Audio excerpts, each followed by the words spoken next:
Et mon son est actif. Non? Non. Je vais dessus.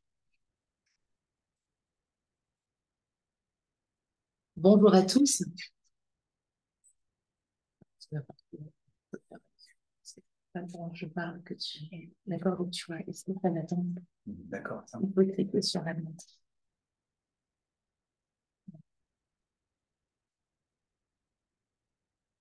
Vas-y.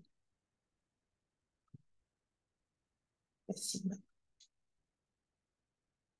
Minute.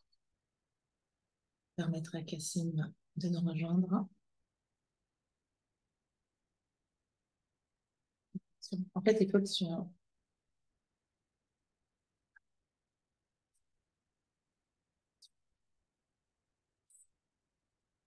Bonjour à tous.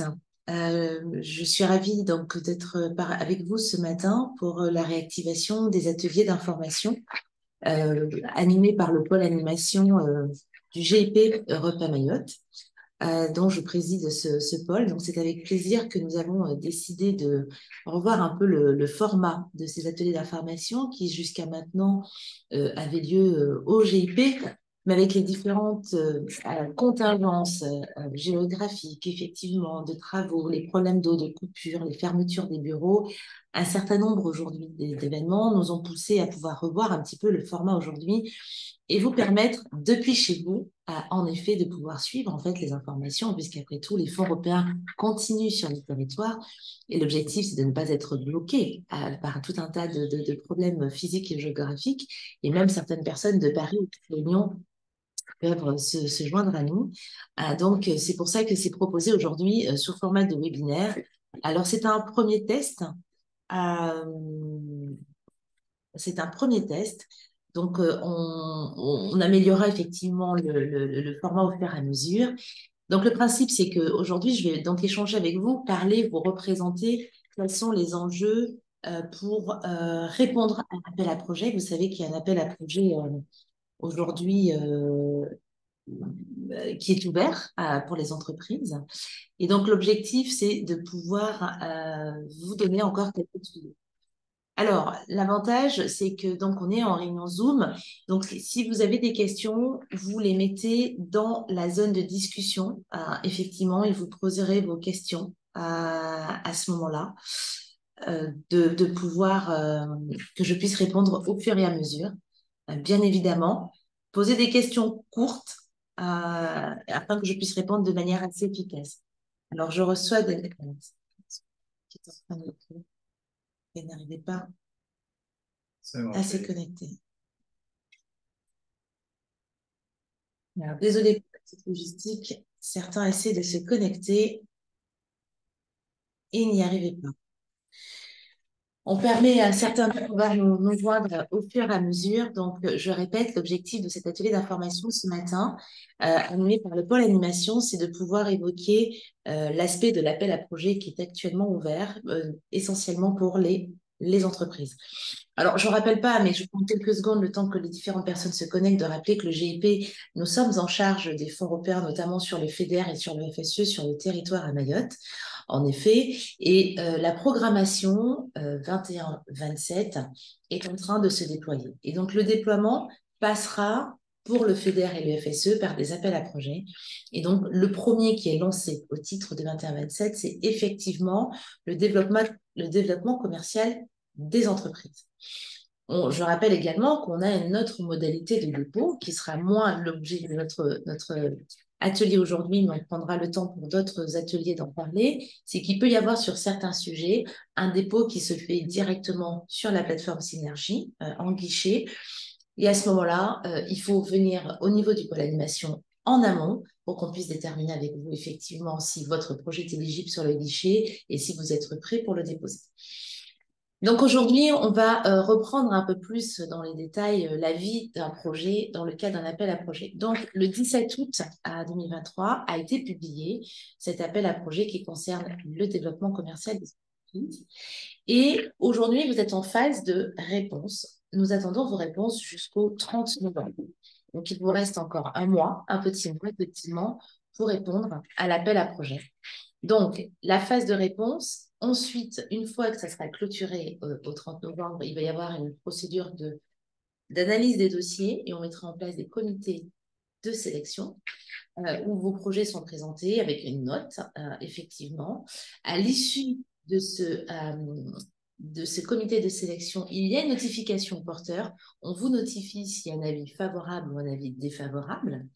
Et à partir de là, pour les dossiers qui auront reçu un avis favorable, on vous invitera à saisir votre dossier tel que vous l'avez retenu, tel qu'il a été retenu sur la plateforme Synergie. Et ensuite, on reprend le parcours classique où on refera une dernière vérification des pièces que vous avez mises sur la plateforme Synergie. Puis, ça sera passé au service instruction qui, lui, revérifiera de manière un peu technique le dossier tel que vous l'avez présenté. Et après, ça sera en programmation et conventionné. Donc, voilà pour la vie d'un projet. Donc, aujourd'hui, il vous reste un mois. Peut-on avoir le lien de l'appel à projet? Donc, oui, je demande à mon équipe que quelqu'un peut vous mettre le lien de l'appel à projet. Alors, le lien de l'appel à projet est également aussi sur le site Europe à Mayotte, dans la rubrique appel à projet en cours, et dans lequel vous allez voir qu'effectivement, il y a l'appel à projet également. Pour télécharger le programme 21-27, il est également disponible sur le site Europe à Mayotte, dans la rubrique ressources documentaires, dans lequel vous allez pouvoir cliquer sur l'onglet FEDER. Et quand vous allez dans l'onglet FEDER, vous allez voir écrit le PO 21-27 FEDER, et ensuite également les fiches actions 21-27. Alors, j'essaie de répondre au fur et à mesure des questions. Merci. Donc là, ce matin, je vous propose qu'on puisse revoir ensemble comment le 1.3.2 développer le développement commercial et l'internationalisation des PME. Alors, l'orientation de l'appel à projet est très simple en fait. On vous a tout mis à l'intérieur, les orientations stratégiques par rapport au territoire sur Mayotte, quels sont les aspects réglementaires effectivement, puisqu'on est dans un contexte de fonds européens. Alors, après, on a détaillé, dans le cas du cahier des charges, la durée de votre projet qui doit être réalisé sur la période jusqu'à la fin de la programmation, en réalité. Ça ne peut pas dépasser jusqu'à 2027, mais j'imagine que pour ceux qui vont déposer aujourd'hui, c'est que vous êtes dans le développement actuel de vos projets, donc vous n'allez pas attendre 7 ans pour le faire.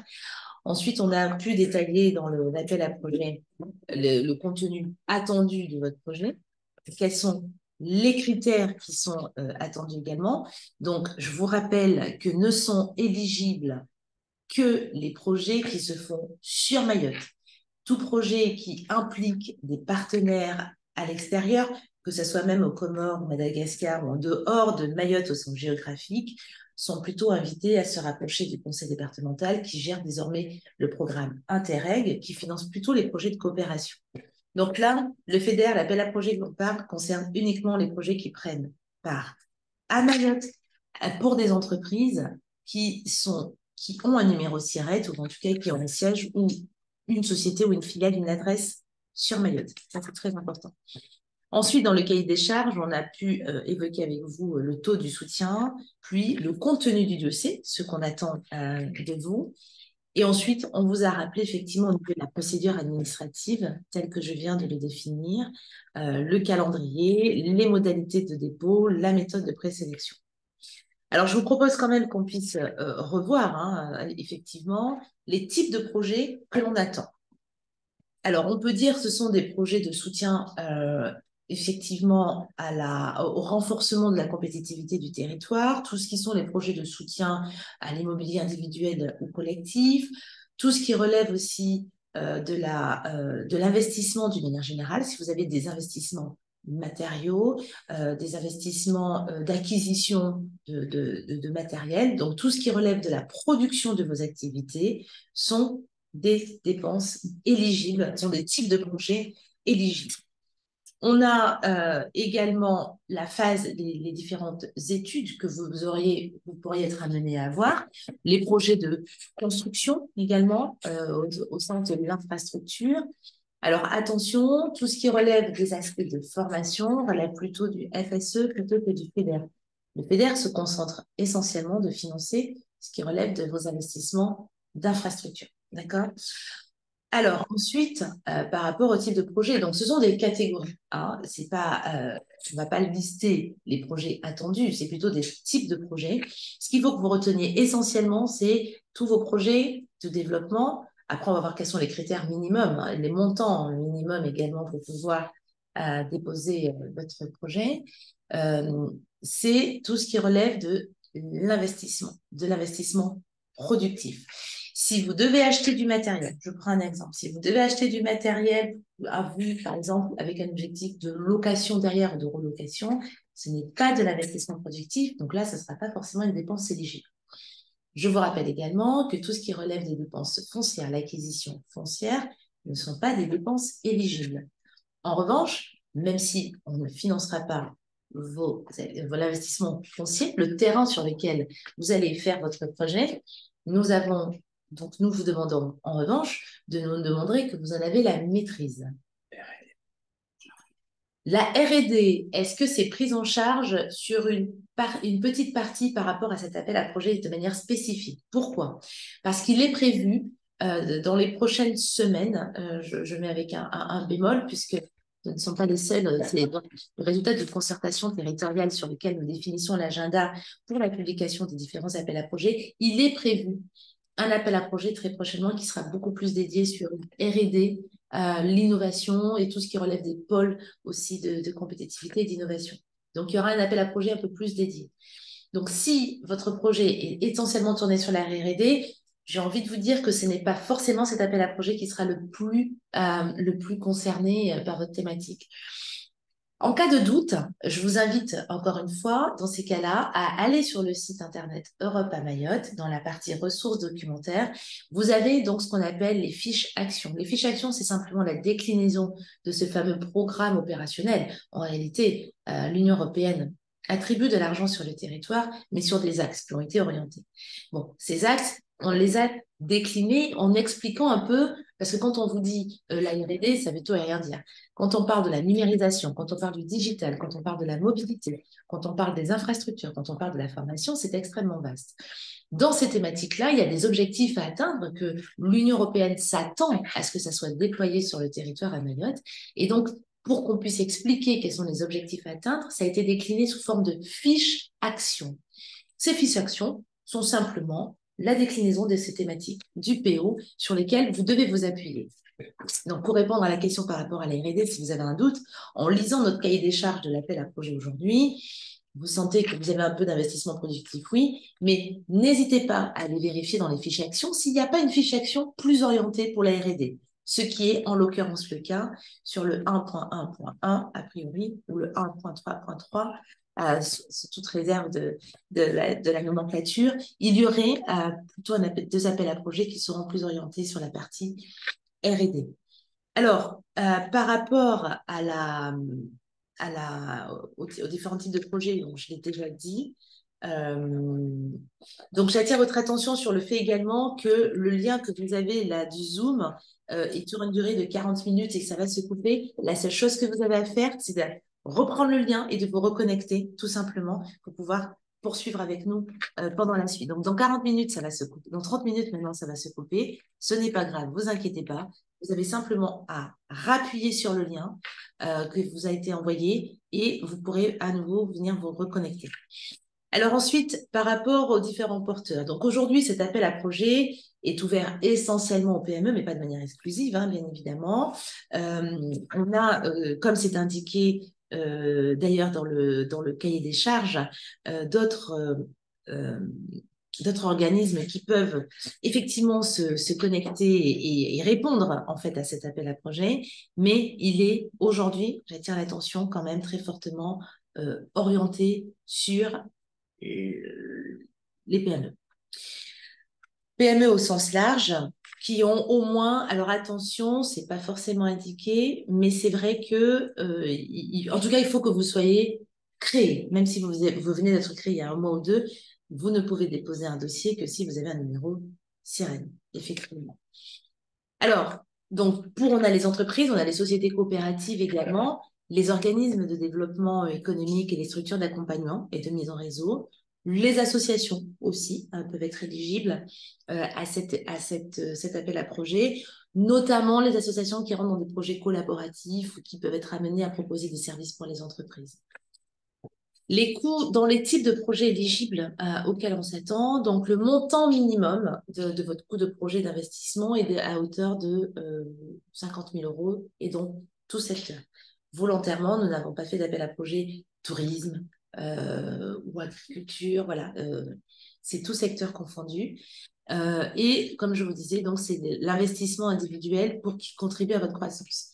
Ce que vous devez essentiellement pouvoir nous démontrer, c'est qu'en investissant dans ce projet, puisque finalement c'est vous qui allez investir dans le projet, le fait de mettre en place ce projet va contribuer à votre croissance, soit à l'augmentation du chiffre d'affaires, le fait de faire une extension d'un restaurant par exemple, ou l'extension d'un hôtel, fait que normalement ça va générer de l'attractivité, donc plus de chiffre d'affaires.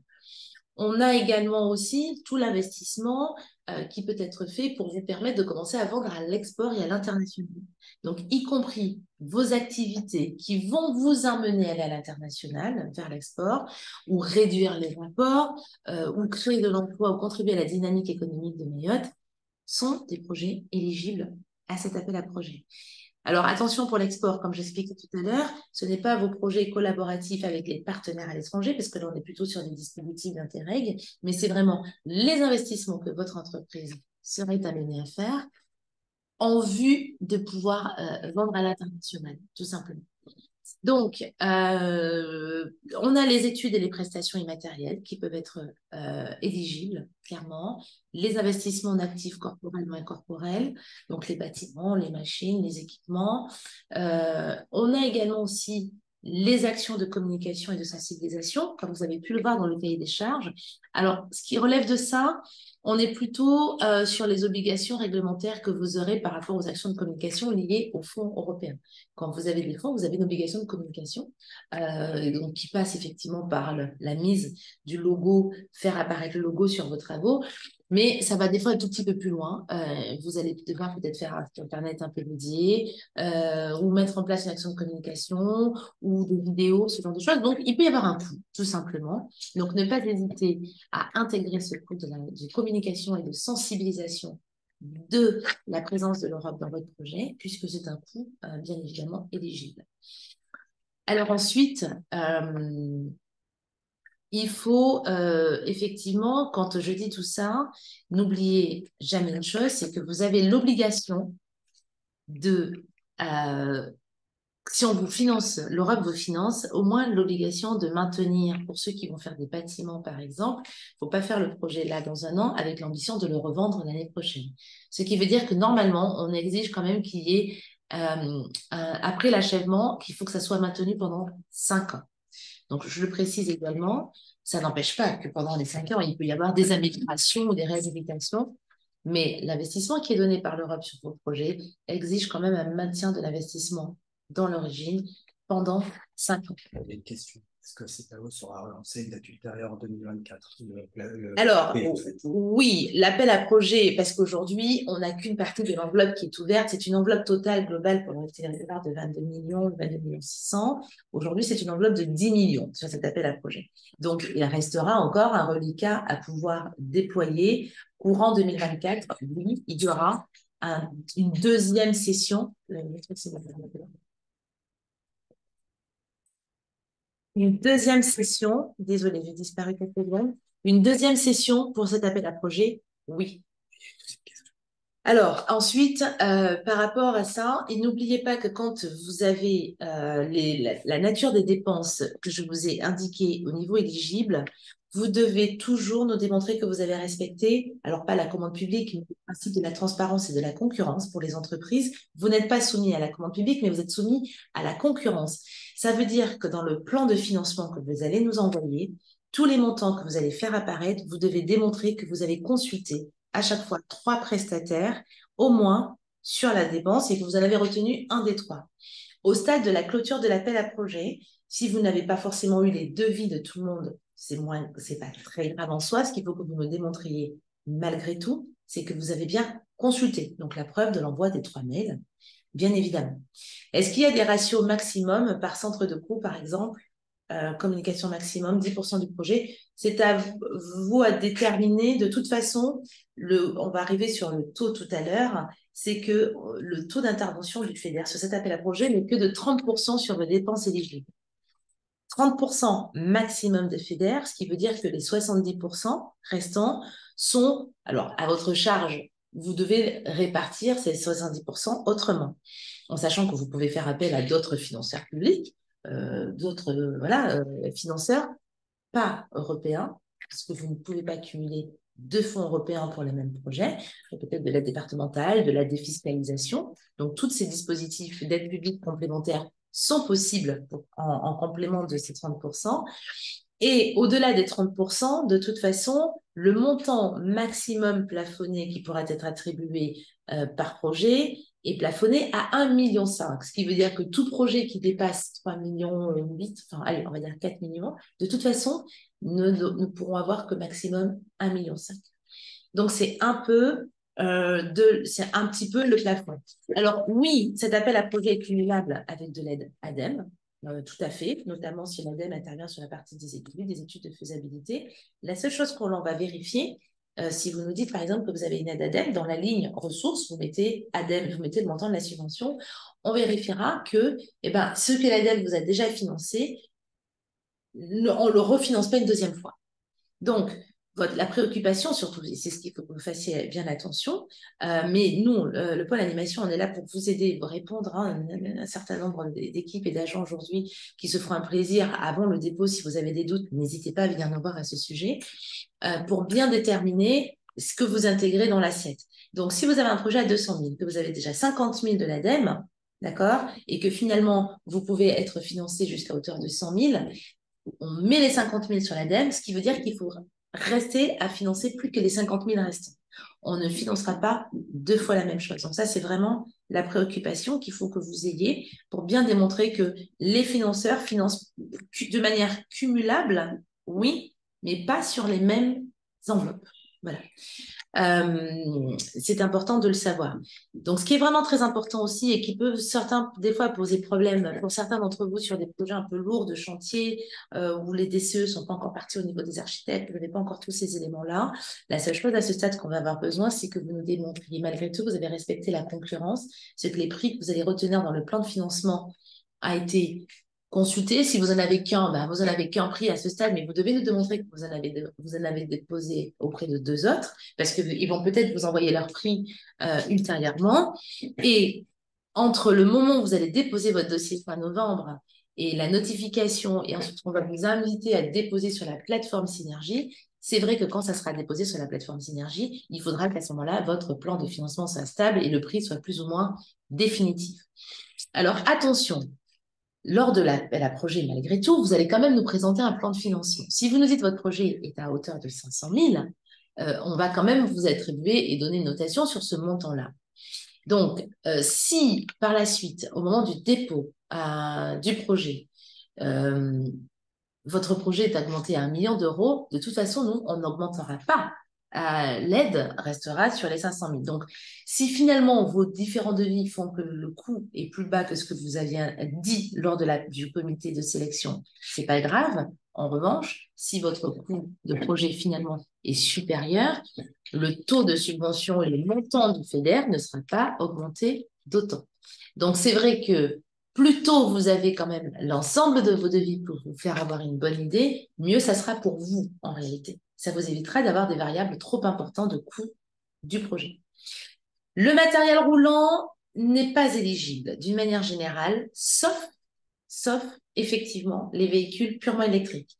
Donc, ne seraient financés, mais là, dans ce cas-là, on a un axe un peu plus dédié sur tout ce qui est énergie, photovoltaïque, mais bon, électrique aussi. Si c'est 000 fuel, oui, à ce titre-là. Mais sinon, non, le matériel roulant et navigant, je précise, ne sont pas des dépenses éligibles. Si le coût est finalement plus bas, c'est tant mieux. On s'adaptera puisqu'on restera 30% des dépenses éligibles au montant que vous avez réellement finalement retenu. Et j'attire votre attention aussi sur un sujet que certains d'entre vous connaissent, mais je le rappelle parce que c'est là pour moi l'enjeu des financements européens, c'est que c'est une subvention, mais en réalité c'est une avance remboursable puisque vous ne recevrez de l'Europe que l'argent que vous avez déboursé. Donc c'est vous payez et ensuite vous faites une demande de paiement et on vous rembourse. Donc, toute entreprise aujourd'hui qui se retrouverait dans des difficultés d'enclencher ses dépenses, attention au risque que vous prenez en faisant appel au FEDER ou aux fonds européens de manière générale, puisque les fonds européens ne sont pas là pour réduire, pour vous faire face à vos problématiques de trésorerie. Il faut régler cela. Il faut nous démontrer votre capacité de préfinancement et on vous remboursera ce que vous avez réellement dépensé. Donc, si le coût est plus bas, ça posera moins de problèmes. Si le coût est plus haut, il faut que vous l'anticipiez au mieux puisque le FEDER n'augmentera pas au prorata, effectivement, de l'augmentation de votre coût de projet dans la logique de toute façon des 30%. Les hybrides, pas sûr. Les hybrides, non, ça rentre pas. C'est vraiment du 100% électrique, en tout cas pour tout ce qui est de l'ordre du véhicule. Dans un des documents qu'on vous a donné, on vous a donné donc le formulaire, les pièces à remplir. Il y a un document, un tableau Excel qui s'appelle les indicateurs, l'annexe des indicateurs. Alors en fait, tout simplement, c'est la Commission européenne qui exige de dire, ben nous, on vous donne de l'argent, mais on veut voir comment ça se déploie de manière générale avec des indicateurs de résultats et de réalisation. C'est simple. La vraie préoccupation pour vous, c'est de nous démontrer, on vous a mis les unités de mesure et les objectifs qui sont à atteindre, et il faut simplement préciser à ce moment-là la cible que vous concernez. Donc, en ce qui concerne cet appel à projet, nous, la réalisation qu'on considère que l'Union européenne veut savoir, c'est combien d'entreprises ont bénéficié d'un soutien. Ben, vous saurez tous, entreprises, vous avez obtenu un soutien au moyen de subventions. Ce sont les deux indicateurs de réalisation sur lesquels vous attendrez. Et à chaque fois, il faudra simplement indiquer un, puisque vous êtes une seule entreprise. Donc, ce document, cette annexe d'indicateurs n'est pas en réalité très compliqué, mais c'est simplement de démontrer que votre projet contribue bien aux indicateurs de réalisation qui sont à réaliser sur l'ensemble du territoire à Mayotte. Donc, où trouver l'ensemble des investissements éligibles? Ben dans le cahier dans l'appel à projet, et je répète, qui est donc téléchargeable sur le site Europe à Mayotte, il y a la liste des types de dépenses éligibles que l'on peut retrouver effectivement à la page 5, à la page 4 ou à la page 3 de l'appel à projet. Ensuite, au niveau des indicateurs, comme je vous disais, donc cette annexe, vous aurez dans la majorité des cas à simplement indiquer le chiffre 1, puisque vous êtes une seule entreprise qui contribue à cette réalisation.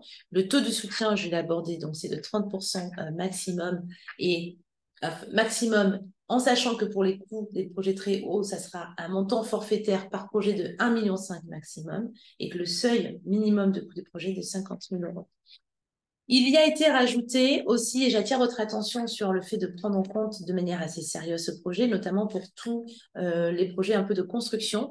On a ce principe d'éco-conditionnalité. Ça paraît un mot barbare, mais qui est très simple, c'est de démontrer au titre du développement durable, éco-conditions.